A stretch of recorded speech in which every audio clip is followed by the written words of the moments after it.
আসসালামু আলাইকুম। আম আমাদের লাস্ট ভিডিওতে আমরা শেয়ার করেছিলাম ডাটা কালেকশন, ডাটা গ্যাদারিং এবং ডাটা ক্লিনিং পার্ট নিয়ে। সো এই ভিডিওতে আমি শেয়ার করব আমাদের ইমপ্লিমেন্টেশন পার্ট। সো আমরা আসলে সময় নষ্ট না করে আমরা চলুন শুরু করি। আপনারা যদি আমার চ্যানেলে নতুন হয়ে থাকেন, so subscribe my channel so that you get the latest video. So চলুন আমরা শুরু করি। ওকে। তো ইনিশিয়ালি আমরা মেইন কাজটা আমাদের থাকবে হচ্ছে আমাদের ভার্চুয়াল এনভায়রনমেন্ট তৈরি করা। আমি অলরেডি ভার্চুয়াল এনভায়রনমেন্ট তৈরি করা এবং ভার্চুয়াল এনভায়রনমেন্ট অ্যাক্টিভ, ডিঅ্যাক্টিভ ব্যাপারটা নিয়ে অনেক ভিডিও আছে অলরেডি। সো আমি ওইটা নিয়ে আসলে সময় আমি নষ্ট করব না। তো চলুন আমি আমার ভার্চুয়াল এনভায়রনমেন্টটা অ্যাক্টিভ করি। আমি ভার্চুয়াল এনভায়রনমেন্ট কেন, কি জন্য এবং এটা সবই আপনারা জানেন আশা করি। তারপর আমি আপনাদের সুবিধার্থে বলে দিই। ভার্চুয়াল এনভায়রনমেন্ট বেসিক্যালি একটা আইসোলেটেড এনভায়রনমেন্ট তৈরি করে। সো আমি এখানে যত লাইব্রেরি ইউজ করব সমস্ত লাইব্রেরি বেসিক্যালি আমার এই ভার্চুয়াল এনভায়রনমেন্টে ইনস্টল হয় এবং থাকবে। এবং সো এটা একটা আইসোলেটেড এনভায়রনমেন্টে আমার আমার এন্টায়ার প্রজেক্টটা রান হবে আরকি। তো এটা একটা গুড প্র্যাকটিস এবং বলতে পারেন এখন পাইথন বেসড সমস্ত অ্যাপ্লিকেশনে আ আ মোটামুটি আমরা এই ভার্চুয়াল এনভায়রনমেন্ট মেইনটেইন করেই আমরা ডেভেলপমেন্টের কাজ করি। সো আমি আসলে তার বাইরে যাই নাই আরকি। সো আ এক ভার্চুয়াল এনভায়রনমেন্ট অ্যাক্টিভ করতে গেলে আমাদের যে আ কমান্ডটা আমাদের প্রয়োজন, আমি অলরেডি আমার ভার্চুয়াল এনভায়রনমেন্ট তৈরি করা আছে। সো আমি ভার্চুয়াল এনভায়রনমেন্ট তৈরি করা কমান্ডটা আমি একবার দেখিয়ে দিই। হ্যাঁ? python dash ভার্চুয়াল ইএনভি, দেন আপনার যে নামে আপনি ভার্চুয়াল এনভায়রনমেন্টটা তৈরি করবেন সেই নামটা আপনি দিবেন। আপনি দিতে পারেন মাই ইএনভি, আপনি দিতে পারেন ইএনভি। আমি ইএনভি নাম দিয়ে ক্রিয়েট করেছি। সো এটাই হচ্ছে আসলে ভার্চুয়াল এনভায়রনমেন্ট তৈরি করার command. Okay. So after the আমাদের ভার্চুয়াল এনভায়রনমেন্ট তৈরি হয়ে গেলে আমাদের ভার্চুয়াল এনভায়রনমেন্টটা আমার অ্যাক্টিভ করতে হবে। আমি এখানে উইন্ডোজ মেশিন তো ইউজ করছি। দ্যাটস ওয়াই উইন্ডোজ মেশিনে যে কমান্ডটা ব্যবহার হয় আমি সেটা ফার্স্টে দেখাচ্ছি। আহ, সেটা হলো সবার আগে ভার্চুয়াল এনভায়রনমেন্টের নেম ইএনভি, দেন স্ক্রিপ্ট, দেন অ্যাক্টিভ, দেন হিট এন্টার। দেন আপনারা দেখেন যে এখানে অলরেডি ভার্চুয়াল এনভায়রনমেন্ট অ্যাক্টিভ হয়ে গেছে উইথ গ্রিন কালার। হ্যাঁ। সো আমার ভার্চুয়াল এনভায়রনমেন্টটা অলরেডি অ্যাক্টিভ হয়ে গেছে। আমি এখন ডিঅ্যাক্টিভেট করব কিভাবে? সিম্পলি ডিঅ্যাক্টিভেট টাইপ করলেই এনাফ। সো ডিঅ্যাক্টিভেট হয়ে গেল। ওকে। এখন আমি দেখাই ম্যাক এবং লিনাক্সে আমরা ভার্চুয়াল এনভায়রনমেন্টটা আসলে কিভাবে অ্যাক্টিভ করব। Same thing but little difference আছে। একটা ছোট্ট একটা ডিফারেন্স আছে, সেটা হচ্ছে source, then name of the virtual machine, virtual environment. আমার এখানে যেহেতু ভার্চুয়াল এনভায়রনমেন্টের নাম দেওয়া আছে ENV, that's why ENV, then slash, then Linux এবং ম্যাক ওএসে আমাদের লিখতে হয় হচ্ছে bin, then active, same thing. এবং ডিঅ্যাক্টিভেট, আমার যেহেতু উইন্ডোজ মেশিন দ্যাটস ওয়াই আমি এই কমান্ডে আমার এখানে কাজ করবে না। সো আমি ইনিশিয়ালি আমি এখন আমার ভার্চুয়াল এনভায়রনমেন্টটা অ্যাক্টিভ করি। ENV script active. ওকে।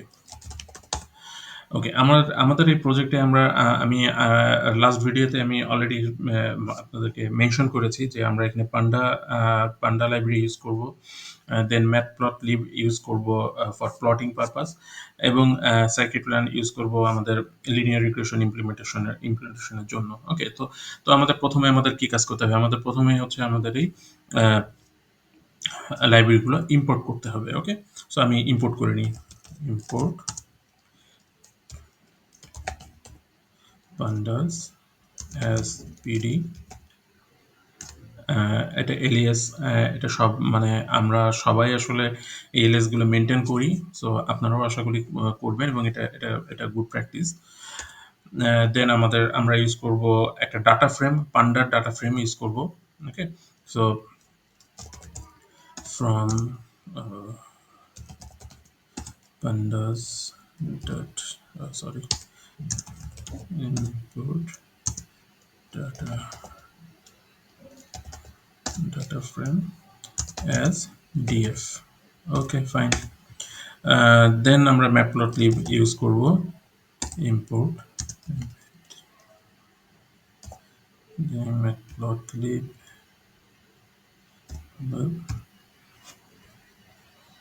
then pyplot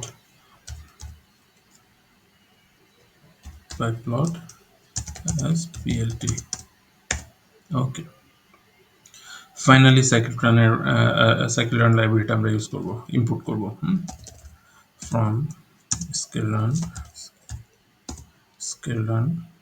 dot linear model import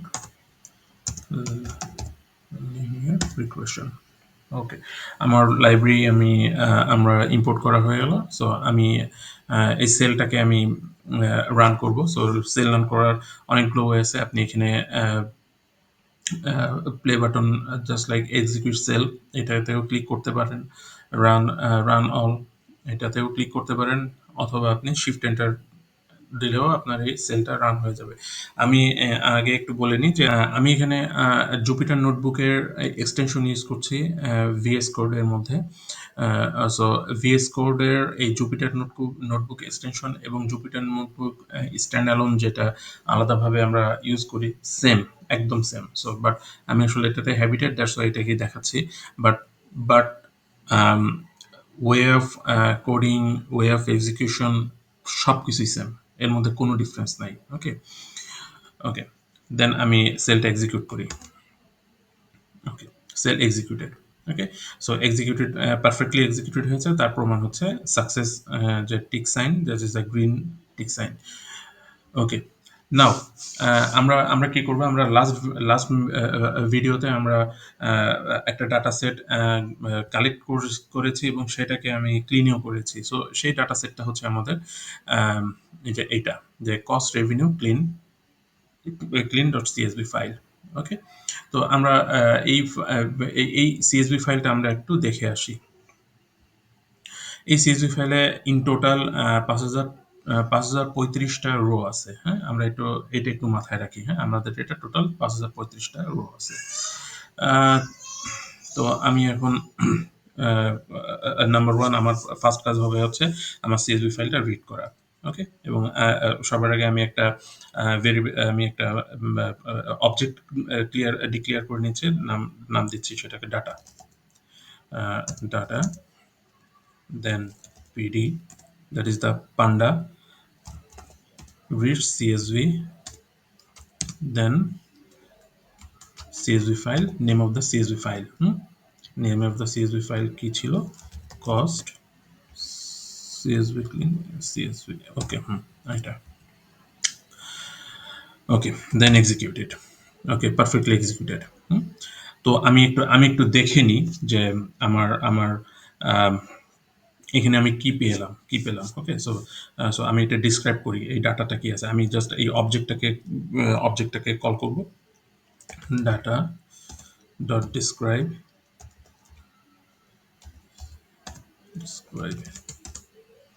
ওকে ওকে, আমি যখন ডাটা ডিসক্রাইব করতে গেলাম, সো আমি এখানে দেখছি যে এখানে কাউন্ট আসছে, মিন বলতে এভারেজ ভ্যালু, MIN এই মিন বলতে মিনিমাম ভ্যালু, বাকিগুলো আসলে স্ট্যাটিস্টিকের ভাষা, এবং এটা মোরলেস যারা এই কোর্সটা এখন দেখছেন এইটার সম্পর্কে আপনাদের অলরেডি ধারণা আছে। সো আমি এটা নিয়ে এত ডিটেলস এখানে না বলি। তো এখানে আপনাদের একটা কনফিউশন হতে পারে যে এই নাম্বারগুলো কি, অ্যাকচুয়ালি এটা হলো সায়েন্টিফিক নাম্বার। তো আমি কাউন্ট বলতে বোঝাচ্ছি নাম্বার অফ রোজ। আমি একটু চেক করে দেখি এই সায়েন্টিফিক নাম্বারটা আসলেই কি আমাদের অ্যাকচুয়াল কাউন্ট অফ রোই দেখাচ্ছে কিনা। সো আপনি কপি করেন নাম্বারটা এবং এখানে পেস্ট করেন, দেন এক্সিকিউট করেন, দেখেন 5334। আপনার এখানে কয়টা ছিল, কতগুলো রো ছিল, এখানে রো ছিল 5335। একটা রো মাইনাস হবে, বিকজ হচ্ছে এটার হেডারের এটা অলওয়েজ এক্সক্লুড হয়। ওকে ওকে, ফাইন। এখন আমাদের কাজটা কি? আমাদের এখন কাজ হচ্ছে আমরা যেহেতু এটা আমরা লিনিয়ার রিগ্রেশনের কাজ করব, সো আমাদের একটা আম এক্স এক্সিস এর ডাটা ফ্রেম প্রয়োজন, আরেকটা হচ্ছে ওয়াই এক্সিস এর ডাটা ফ্রেম প্রয়োজন। ওকে? সো আমরা এক্স এক্সিস আমি এইগুলা নিয়ে অলরেডি আমাদের সেকেন্ড ভিডিও এবং ফার্স্ট ভিডিওতে আমি শেয়ার করে দিয়েছি। সো এক্স এক্সিস কেন বা ওয়াই অ্যাক্সিস এর ডাটাটা আমাদের কেন প্রয়োজন এটা অলরেডি আমাদের শেয়ার করে আসছি। হ্যাঁ, তো তারপরে আমি একটু রিক্যাপ করি। দেখেন আমাদের এই ডাটা ফ্রেমে আমি দুইটা কলাম পেয়েছি। একটা প্রোডাকশন বাজেট ইউএসডি, আর একটা হচ্ছে ওয়ার্ল্ড ওয়াইড গ্রস ইউএসডি। ওকে, সো আমাদের এক্স এক্সিস বরাবর আমরা রাখবো হচ্ছে বাজেট ভ্যালু, এবং ওয়াই এক্সিস বরাবর আমরা রাখতে চাইবো হচ্ছে গ্রস ইউএসডি বা গ্রস ইউএসডি, তার মানে আমাদের ওটা হলো রেভিনিউ। হ্যাঁ, সো আমি সবার আগে আমি এক্স এর ডাটা ফ্রেম আমি তৈরি করব। এক্স এক্সিস এর জন্য যে ডাটা ফ্রেমটা আমার তৈরি করা দরকার সেটাই করছি। ওকে, ডাটা ফ্রেম ডাটা, আপনি এখানে ডাটা ইজ ইকুয়াল টু ডাটাও দিতে পারেন, বা ডাইরেক্ট আপনি যে ডাটা অবজেক্টটা ডিক্লেয়ার করেছিলাম আমরা ইনিশিয়ালি, সেটাকে আমি কল করতে পারি। Okay, so data is equal to data মানেও হচ্ছে আলটিমেটলি এই অবজেক্টটাকে আপনি কল করছেন। সো আমি এখানে ডাইরেক্ট ডাটায় লিখলাম। সো দেন আমি কোন কলামটা আমি নিতে চাই, এখানে আপনি মাল্টিপল কলাম ফিচারটা, বাট আমি খুব সিম্পল রাখার জন্যই আমি আসলে জাস্ট দুইটা কলাম নিয়ে কাজ করছি। Okay, column column is equal two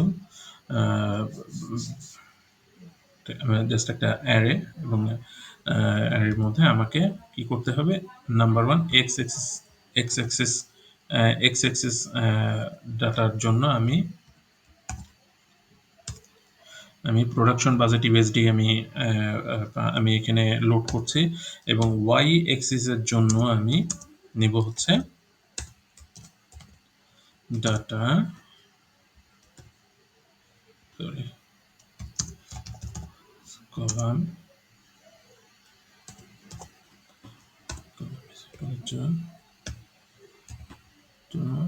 আমি ওয়ার্ল্ড ওয়াইড গ্রস ইউএসডি আমি এই কলামের ভ্যালুটা আমি নিব। হ্যাঁ, ওকে, সো এক্স এর জন্য আমার একটা ডাটা ফ্রেম তৈরি হলো, যেটাতে আমি হোল্ড করছি হলো প্রোডাকশন বাজেট ইউএসডি, এবং ওয়াই ওয়াই ডাটা ফ্রেমে আমি রাখছি হচ্ছে ওয়ার্ল্ড ওয়াইড গ্রস ইউএসডি। ওকে, দেন শিফট এন্টার। ওকে, এক্সিকিউটেড, নাইস। এখন আমরা যে কাজটা করব, আমরা সিম্পল হচ্ছে আমরা যেহেতু এখানে একটা লাইব্রেরি আমরা নিয়েছি, সেটা ম্যাটপ্লটলিব। সো আমরা ইনিশিয়ালি একটা প্লট তৈরি করি, ম্যাটপ্লটলিব ইউজ করে আমরা একটা প্লট তৈরি করব। ওকে, সো প্লটটা আমরা সিম্পলি তৈরি করি। আমরা যেহেতু এখানে আমরা পিএলটি রেখেছিলাম, তাই না? হ্যাঁ, এখানে পিএলটি। ওকে, এলিয়াস ছিল আমাদের PLT. So PLT dot scatter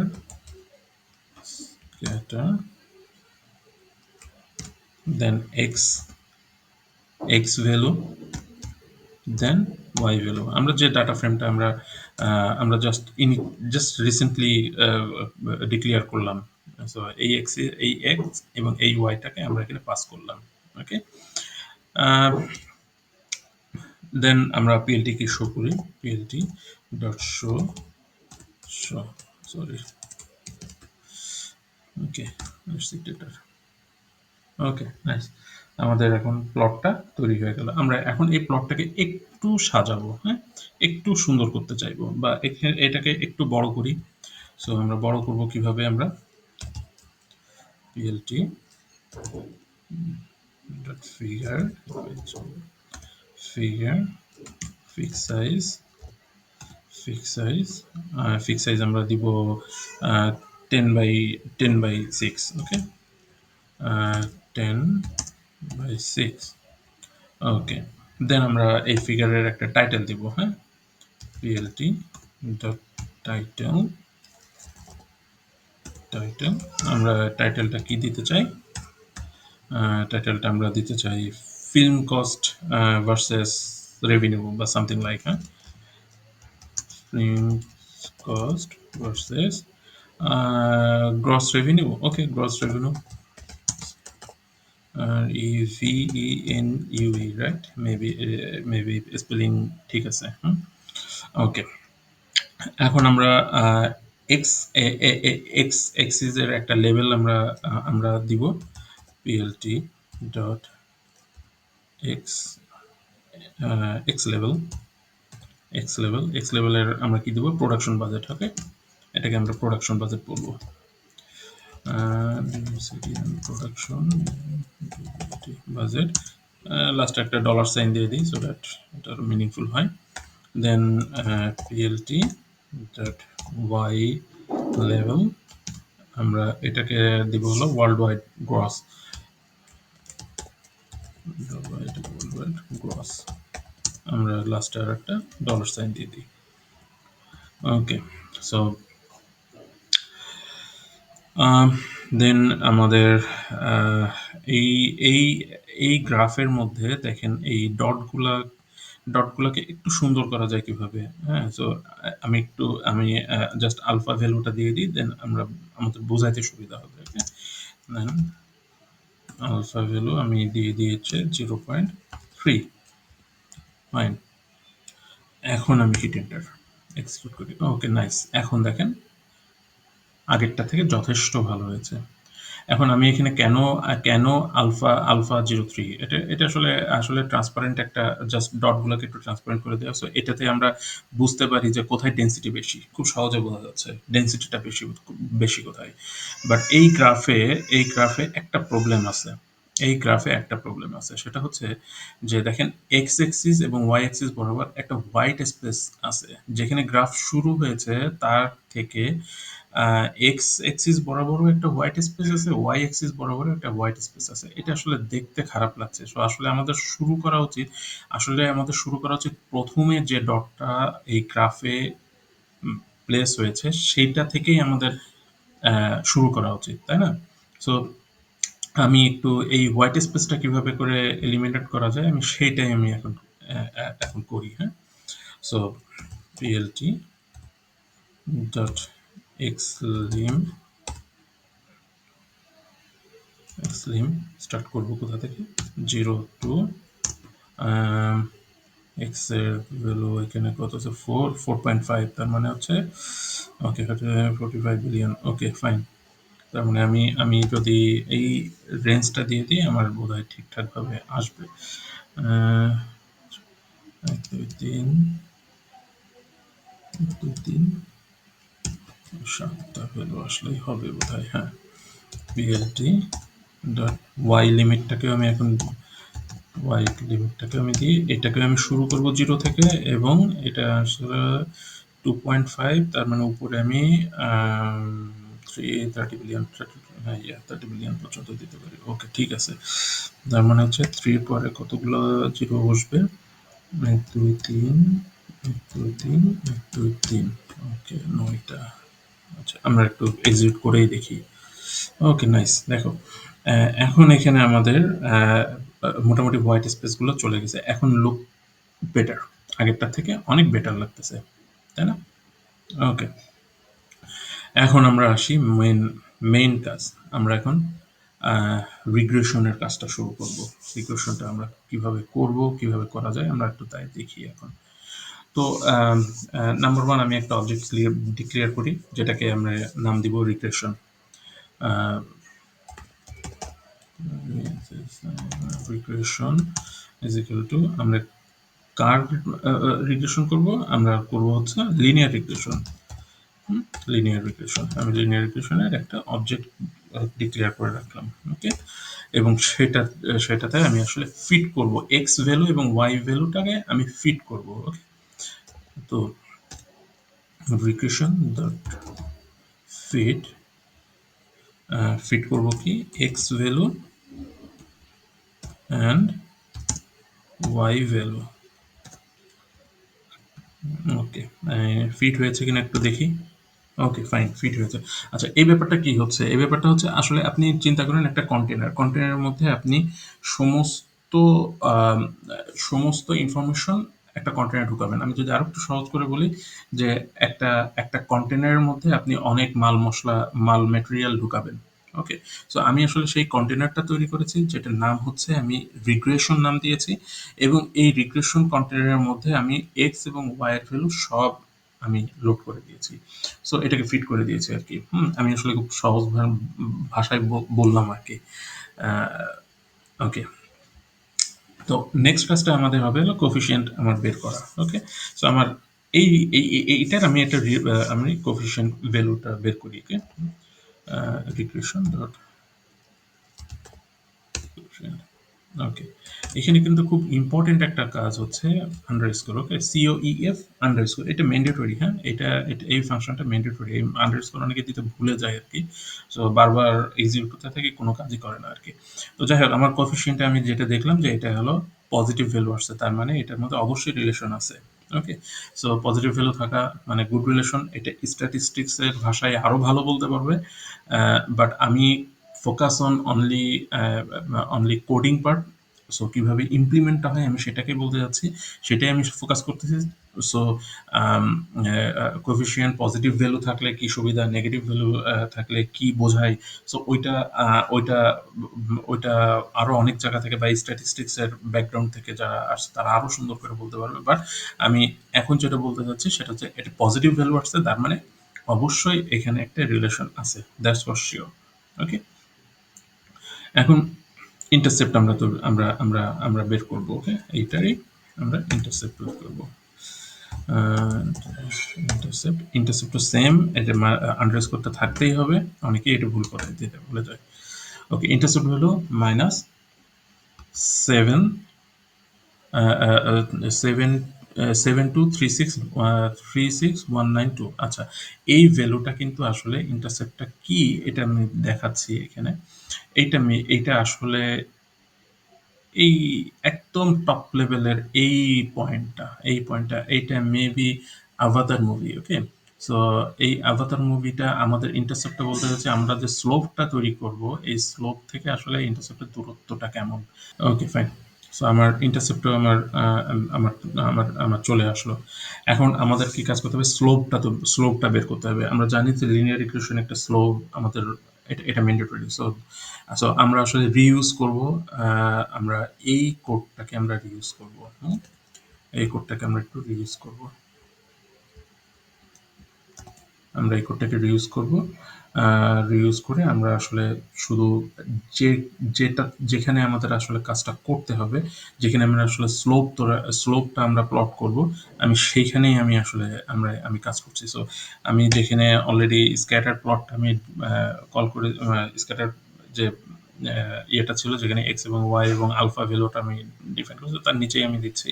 সেটা হচ্ছে একটা পিএলটি ডট প্লট, প্লট করব x regression predict, sorry, regression dot predict করবো কোথাকার, কোন ভ্যালু, এক্স ভ্যালু, এবং যেটার কালার দিয়ে দিতে যাচ্ছি C R, okay, colour is equal to red, red, then line with. আচ্ছা, এটা আমরা একটু পরে যাই, আমরা এটাকে আমি একটু এক্সিকিউট করি। ওকে? ওকে, ফাইন। আমাদের স্লো ভ্যালু চলে আসছে। এখন এটা আমি আগেই বলেছি যে এটা পজিটিভ, যেহেতু আমাদের কোএফিসিয়েন্টটা পজিটিভ আসছে, দ্যাট মিনস এখানে একটা রিলেশন আছেই। দ্যাট মিনস এখানে বোঝাই যাচ্ছে যে বাজেট যত বেশি হচ্ছে তার রেভিনিউ তত বেশি আসতেছে। এটা একটা স্ট্রেট ফরওয়ার্ড একটা রেজাল্ট আমরা পাচ্ছি আরকি। তো আমরা এখানে একটা ভ্যালু পেয়েছিলাম, সেটা হচ্ছে ইন্টারসেপ্ট। ইন্টারসেপ্ট ভ্যালুটা মাইনাস 7236192। ওকে? সো এটা আসলে এই ভ্যালুটার ইন্টারসেপ্ট ছিল। এটা ম্যাক্সিমাম লেভেলের ইন্টারসেপ্টটা ছিল। আচ্ছা, এটা স্ট্যাটিস্টের ব্যাকগ্রাউন্ডের মানুষ আমার থেকে ভালো বলতে পারবে। বাট আমি আপনাদেরকে মূল ইমপ্লিমেন্টেশনটা কিভাবে করতে হয় আমি আসলে সেটাই আসলে দেখাতে চাচ্ছি আরকি। হুম? সো আমার এখানে স্লোপটা চলে আসছে। সো এই স্লোপটা যদি এমন হতো যে এক্স অ্যাক্সিস বরাবর জাস্ট সমান্তরাল হতো, তার মানে ওটা কোনো রিলেশন ছিল না। আবার এই অ্যা রেড লাইন স্লোপটা যদি আমার ওয়াই অ্যাক্সিস বরাবরও যদি সমান্তরাল হতো, তার মানে ওটাতেও আসলে কোনো রিলেশন হতো না আল্টিমেটলি। সো এখানে আমি স্পষ্টই বুঝতে পারছি, এবং এখানে আরেকটা জিনিস একটু as a investor point of view থেকে একটা জিনিস মোটামুটি বোঝা যাচ্ছে, সেটা হচ্ছে লাইক $1 মিলিয়ন ইনভেস্ট করলে অ্যাটলিস্ট তার প্রফিট খরচ বাদ দিয়ে, এখানে কিন্তু খরচ বাদ দিয়ে বলা হচ্ছে, খরচ বাদ দিয়ে সে $0.5 মিলিয়ন সে প্রফিট সে করতে পারবে। তার মানে লস নাই আলটিমেটলি। সো এটা একটা প্রিডিক্ট করতে পারে আর কি। সো $1 মিলিয়ন ইনভেস্ট করে এখানে আরো অনেক মুভি আছে যেগুলো আসলে 1 মিলিয়নের উপরেও সে রেভিনিউ জেনারেট করছে আর কি। ওকে। সো সো এটা জাস্ট একটা প্রিডিকশন দেওয়া, একটা স্লোপ তৈরি করে, এবং একটা আপনি প্রিডিক্ট করতে পারতেছেন যে আমি আসলে আহ, কেমন খরচ করলে বা কেমন বাজেট হলে কি পরিমাণ আমার রেভিনিউ আসতে পারে। সো এটাই আসলে মিন করে আর কি। ওকে। সো আমি এখন দেখতে চাই যে আমি আম, যে অ্যালগোরিদমটা আমি এখানে ইমপ্লিমেন্ট করলাম, এটা আসলে স্কোরটা কেমন দেয়। হ্যাঁ, সো আমি এটা দিয়ে অ্যাটলিস্ট বুঝতে পারবো যে আমার এই মডেলটা কতটুকু ভালো, আই মিন আমার ডাটা সেটটা কতটুকু ভালো, এবং সেই ডাটা সেটের সঙ্গে আমার মডেলের মডেলের আই মিন অ্যালগোরিদম, আমার ডাটা সেটের সঙ্গে যে অ্যালগোরিদমের ইমপ্লিমেন্টেশন করেছি, এটা কতটুকু ভালো স্কোর দিচ্ছে আর কি। তো সেটা আমি একটু দেখি। হ্যাঁ, স্কোর নামে একটা ভেরিয়েবল ডিক্লেয়ার করলাম, দেন রিগ্রেশন, দেন স্কোর, ওকে, দেন এক্স ভ্যালু, ওয়াই ভ্যালু, ওকে। আমি এখন স্কোরটাকে প্রিন্ট করে দেখি। স্কোর স্কোরটা প্রিন্ট করি। লোক, স্কোরটা আমাকে দেখাচ্ছে যে 0.54, that means 0.55, that means 55%। Actually এই ভ্যালুটা পার্সেন্টেন্সে আমাদেরকে কনসিডার করতে হয়। সো আমি যদি একটু সুন্দরভাবে রিপ্রেজেন্ট করি, সেটা হচ্ছে ব্যাপারটা এরকম থাকে: final score is equal to your score into 100, then final স্কোরটাকে আমি সরি ফাইনাল স্কোরটাকে আমি প্রিন্ট করি। This is it. এটা আলটিমেটলি আমার বোঝাই যাচ্ছে 55% স্কোরিংটা 55% আসছে। দ্যাট মিনস আমার ডাটা সেটও খারাপ না, ইভেন আমার অ্যালগরিদম ইমপ্লিমেন্টেশনও খারাপ না। এখন আমার ডাটা সেটটা আরও যত বড় হবে, এর স্কোর লেভেলটা আরও সুন্দর আসবে। এটা সাধারণত ইনিশিয়াল লেভেলে 55% score level, that means is very good. So আস্তে আস্তে আরও ডাটা যখন বাড়বে, এটা আলটিমেটলি আরও বাড়তেই থাকবে আর কি। তো আই মিন এটা বলতে চাচ্ছি যে এটা ভালো রেজাল্ট আউটপুট দিবে আর কি। হ্যাঁ, সো এই মডেলটা গুড, এবং আমার যে অ্যালগোরিদম যেটা ইমপ্লিমেন্ট করেছি সেটাও সেটাও খারাপ না। তো এখানেই আসলে শেষ না। আমাদের আমাদের নেক্সট প্রজেক্টটা, আমি আরও মোট 4টা প্রজেক্ট আপনাদের সঙ্গে শেয়ার করব, যেখানে ফার্স্ট প্রজেক্টটা থাকবে হচ্ছে গ্রেডিয়েন্ট ডিসেন্টের উপর, যেখানে আসলে মেশিন লার্নিং অ্যালগোরিদমের অপটিমাইজেশনের কাজ কিভাবে করতে হয়। সেকেন্ড প্রজেক্টটা থাকবে হলো মাল্টিভেরিয়েবল রিগ্রেশন, যেখানে আমি আসলে হাউস প্রাইস প্রেডিক্ট করব, এবং এটা একটা কমপ্লিট প্যাকেজ প্রজেক্ট হবে। এবং থার্ড প্রজেক্টটা থাকবে নেভেল বেস ক্লাসিফায়ার, যেটাও একটা কমপ্লিট প্যাকেজ প্রজেক্ট, যেখানে আমি দেখাবো হচ্ছে আমার ইমেল স্প্যাম ইমেল ফিল্টারিং কিভাবে করি আমরা বা করা যায়। এবং ফোর্থ প্রজেক্টটা থাকবে হচ্ছে ডিপ লার্নিং এর উপর, যেখানে আমি নিউরাল নেটওয়ার্ক এবং টেনশন ফ্লোর ইমপ্লিমেন্টেশনটা থাকবে। সো আপনারা যদি এখনো আমার চ্যানেলটা সাবস্ক্রাইব না করে থাকেন, please subscribe my channel, so that আমার ভিডিওগুলো আপলোড হওয়ার সঙ্গে সঙ্গে আপনারা যাতে নোটিফিকেশন পান। এবং please subscribe my channel and follow me. যদি আপনাদের পছন্দ হয়, প্লিজ শেয়ার দিস টিউটোরিয়াল। আশা করছি আমি আরও ভালো ভালো কিছু আপনাদের সঙ্গে শেয়ার করতে পারবো। কোনো কোনো কমেন্টস থাকলে প্লিজ কমেন্টস করেন। সো এটা আমাকে আরো হেল্প করবে আম আমার নেক্সট টিউটোরিয়ালগুলোতে। সো আ এ আপনাদের কোনো সাজেশনও যদি থাকে, দয়া করে আপনারা সাজেশনগুলো আপনি আমার এই কমেন্টসে আ দিতে পারেন। সো এগুলাকে আমি দেখে আমি আ আপনাদের জন্য আম ভালো কোনো টিউটোরিয়াল বা আ বা এটা হতে পারে গাইডলাইন টাইপের কিছু আমি আপনাদের জন্য শেয়ার করব আরকি। Thank you.